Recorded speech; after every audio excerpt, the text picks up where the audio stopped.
আচ্ছা, অনেকের ইনকোয়ারি আছে যে সুদীপ্তা ম্যামকে কোথায় পেলাম, কিভাবে কোথায় গেলাম, কোথায় দেখা হলো। তো আজ তোমাদের সঙ্গে ভিডিওটা শেয়ার করি।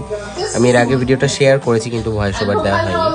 তো আজকে আমি তোমাদের সঙ্গে পুরো স্টোরিটা বলবো কিভাবে কোথায় গিয়েছিলাম। হ্যাঁ, গল্পটা হচ্ছে আমরা একটা ক্যাফের প্রমোশনে গিয়েছিলাম কলকাতাতে, ওয়ালা বিত্র।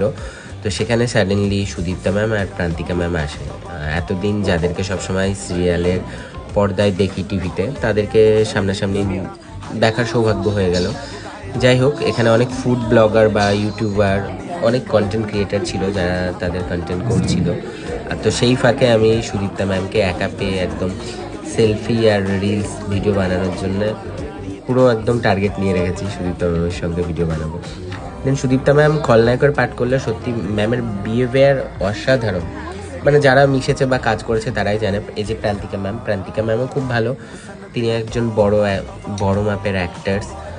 আর তারপরে এই যে দুপুরের আমাদের মানে পিৎজা দিয়ে লাঞ্চ হলো সেদিনকে। আর হঠাৎ করে ম্যাম আমার নাম অ্যানাউন্স করলো, সেদিন আমি বুঝতে পারলাম না কী হলো। তো বেস্ট ক্রিয়েটার অ্যাওয়ার্ডটা আমি সেদিনকে পেয়েছিলাম। যাই হোক, সবাই মিলে খুব হাসি মজা আড্ডার মধ্যে কাটলো টাইমটা। আর এই যে কিষানুদা কংগ্রাচুলেশন জানালো, থ্যাংক ইউ কিষানুদা। আর সবাই ভিডিওটা কেমন এনজয় করলে জানিও।